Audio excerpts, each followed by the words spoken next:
بسم اللہ الرحمن الرحیم۔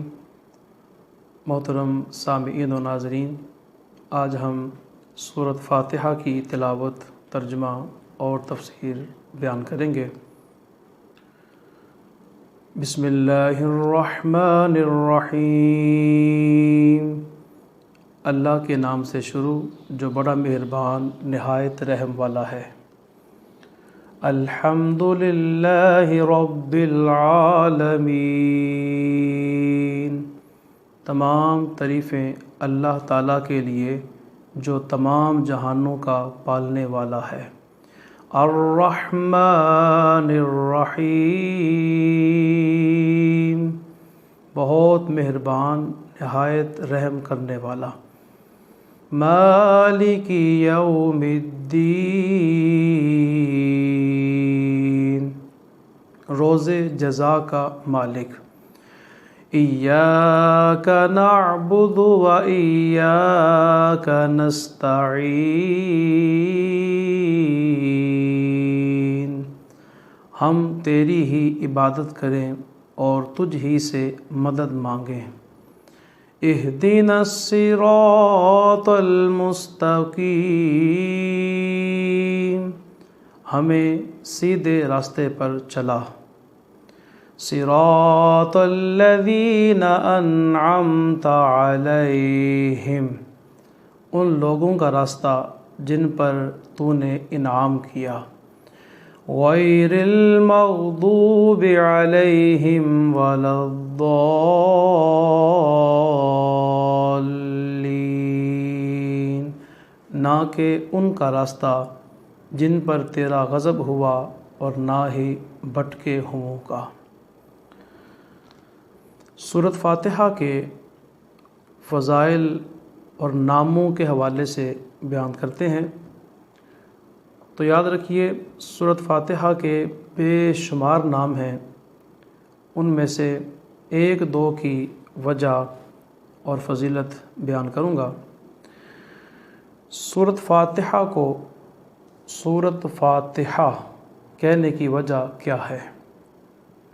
سورۃ فاتحہ کو فاتحہ اس لیے کہتے ہیں کہ مصاحف، تعلیم اور تلاوت قرآن اور نماز کا آغاز اسی سے ہوتا ہے۔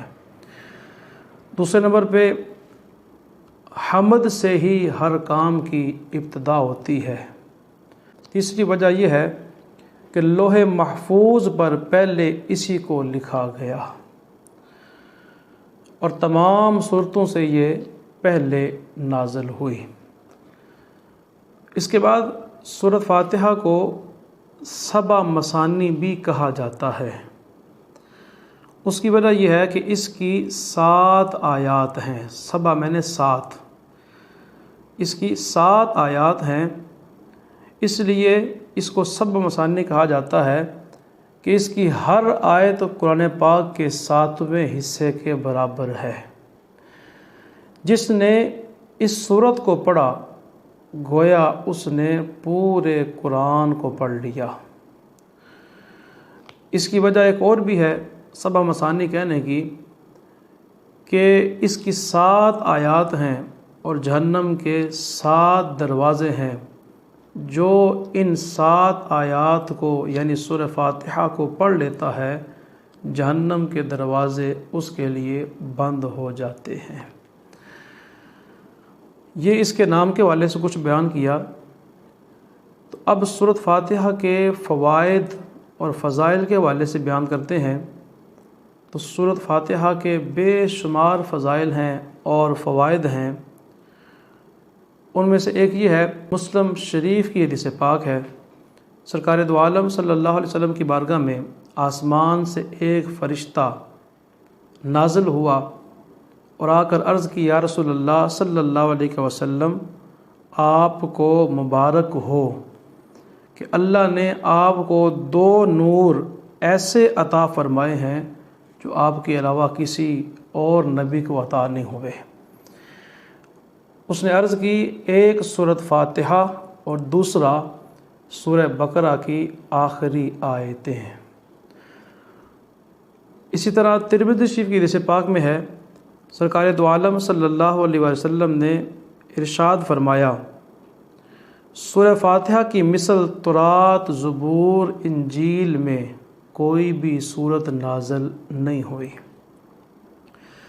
اسی طرح تفسیر کبیر میں ہے اللہ تبارک و تعالیٰ نے آسمان سے 104 صحیفے اور کتابیں نازل فرمائیں، مگر 100 کتابوں کے علوم 4 میں رکھے، یعنی تورات، زبور اور انجیل، اور ان تینوں کتابوں کے علوم قرآن پاک میں رکھے، اور قرآن پاک کے علوم مفصل یعنی سورہ حجرات سے سورہ ناس تک صورتوں میں رکھے، اور مفصل یعنی سورہ حجرات سے سورہ ناس تک صورتوں کے علوم سورۃ فاتحہ میں رکھے۔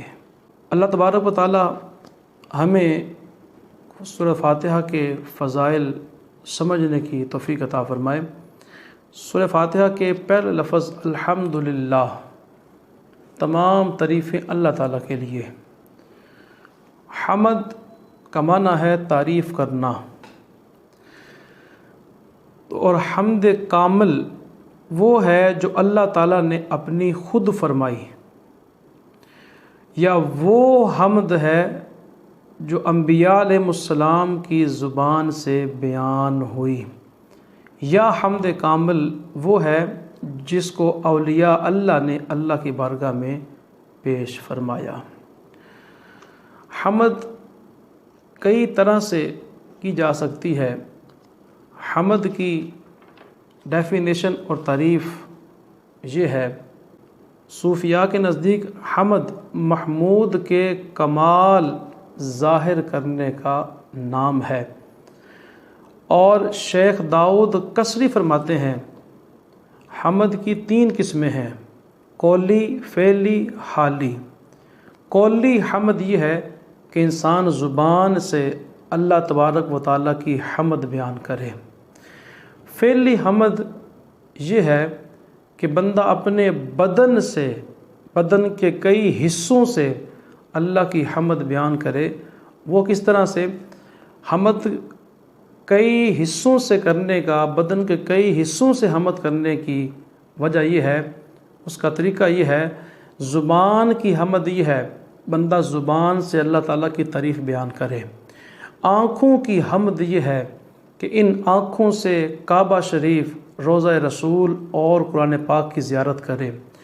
کانوں کی حمد یہ ہے کہ کانوں سے تلاوت قرآن، نعت مصطفیٰ اور دین کے متعلق جو بیان ہیں، واعظ ہیں، ان کو سنے۔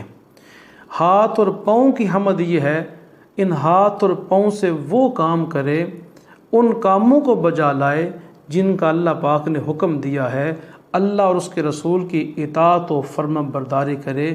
یہ بندے کی مختلف حصوں کی، پورے بدن کی حمد ہے۔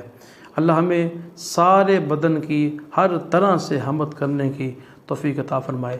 آگے فرمایا رب العالمین، تمام جہانوں کا پالنے والا۔ اللہ تبارک و تعالی تمام جہان، جتنے بھی جہان ہیں، ان میں جتنی بھی مخلوقات ہیں، سب کو اللہ تبارک و تعالی رزق دیتا ہے، سب کو اللہ تبارک و تعالی پال رہا ہے۔ یہاں پہ ایک بڑا اہم نقطہ پیش کرتا چلوں۔ قرآن پاک کی سورۃ الانبیاء میں فرمایا وَمَا أَرْسَلْنَاكَ إِلَّا رَحْمَةً لِّلْعَالَمِينَ۔ جب باری رسول اللہ صلی اللہ علیہ وسلم کے مرتبے اور مقام کی آئی تو اللہ پاک نے رحمۃ للعالمین کا ذکر فرمایا، اور جب اللہ تبارک و تعالیٰ کی ربوبیت کی باری آئی تو اللہ پاک نے رب العالمین فرمایا۔ مقصد اور اس میں نقطہ یہ ہے کہ تمام جہانوں کا رب، پالنے والا اللہ ہے، اور ان تمام جہانوں میں رحمت رسول اللہ صلی اللہ علیہ وآلہ وسلم ہے۔ اللہ تعالی ہمیں شان مصطفیٰ کو سمجھنے کی بھی توفیق دے۔ آگے فرمایا الرحمن الرحیم، بہت مہربان، نہایت رحم والا۔ اللہ تبارک تعالیٰ کی عام اور خاص دونوں رحمت ان دونوں لفظوں سے مراد ہیں۔ چھوٹی بڑی ہر نعمت اس کے اندر آتی ہے ہر قسم کی نعمت، ہر قسم کی رحمت فرمانے والا اللہ تبارک و تعالی ہے۔ مالک یوم الدین، روز جزا کا مالک، یعنی محشر کے قیامت کے دن کا مالک صرف اللہ ہے۔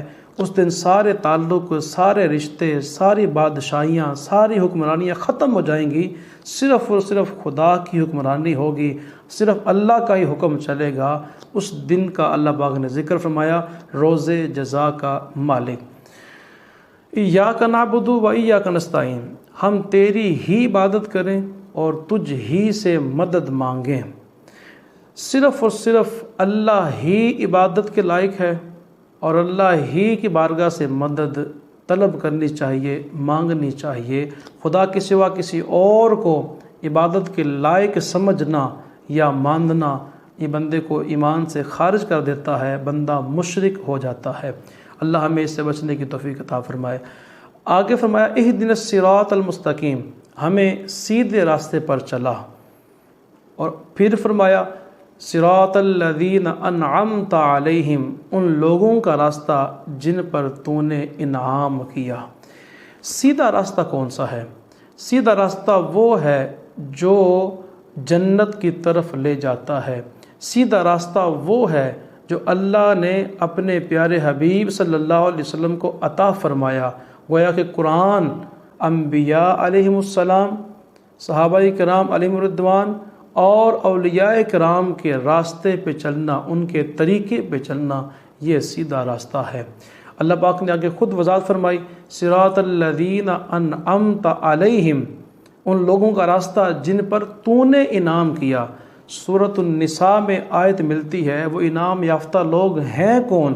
اللہ پاک نے وضاحت فرما دی، بتا دیا، فرمایا من یطع اللہ والرسول فاولئک مع الذین انعم اللہ علیہم من النبیین والصدیقین والشہداء والصالحین۔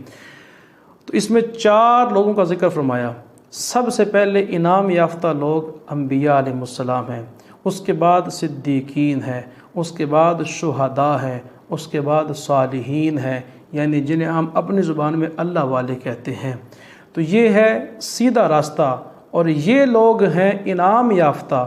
پتہ چلا کہ انبیاء، صدیقین، شہداء اور صالحین جس راستے پر تھے، جو ان کے راستے پر چلتا ہے وہ سیدھے راستے پر چلتا ہے، اور انہی پر اللہ پاک کا انعام ہوا۔ اللہ ہمیں اولیاء اللہ کے راستے پہ چلنے کی توفیق عطا فرمائے۔ اللہ ہمیں انبیاء، صدیقین، شہداء، صالحین کا جو راستہ ہے، ان کی جو زندگیاں ہیں، ان کو پڑھ کے اس کے مطابق زندگی بسر کرنے کی توفیق عطا فرمائے اور سیدھے راستے پہ چلنے کی توفیق عطا فرمائے۔ آگے ہے غیر المغضوب علیہم ولا الضالین، ان لوگوں کے راستے پہ اے اللہ نہ چلا جن پر تیرا غضب ہوا، اور نہ ہی ان لوگوں کے راستے پر چلا جو بھٹکے ہوئے ہیں، راستے سے بہکے ہوئے ہیں۔ مغضوب علیہم سے کون لوگ مراد ہیں اور ضالین سے کون لوگ مراد ہیں، اس بارے میں مختلف اقوال ہیں۔ ایک قول تو یہ ہے، حدیث پاک میں ہے، مغضوب علیہم سے یہود اور ضالین سے نصارہ مراد ہیں۔ تفسیر کبیر میں اس حوالے سے وضاحت ہے، مختلف اقوال بیان کیے گئے۔ پہلا قول تو یہ ہے، مغضوب علیہم سے مراد فاسق فاجر لوگ ہیں اور ضالین سے مراد کفار ہیں۔ ایک قول یہ ہے، مغضوب علیہم سے مراد کھلے کافر ہیں اور ضالین سے مراد منافق جو کہ چھپے ہوئے کافر ہیں، وہ مراد ہیں۔ اللہ ہمیں ان سب لوگوں کے شر سے بچائے، ان سب لوگوں میں شامل ہونے سے بچائے۔ اللہ ہمیں انعام یافتہ لوگوں میں شامل فرمائے۔ مغضوب علیہم اور ضالین میں جو لوگ شامل ہیں، ان سے اللہ پاک ہم سب کو محفوظ فرمائے۔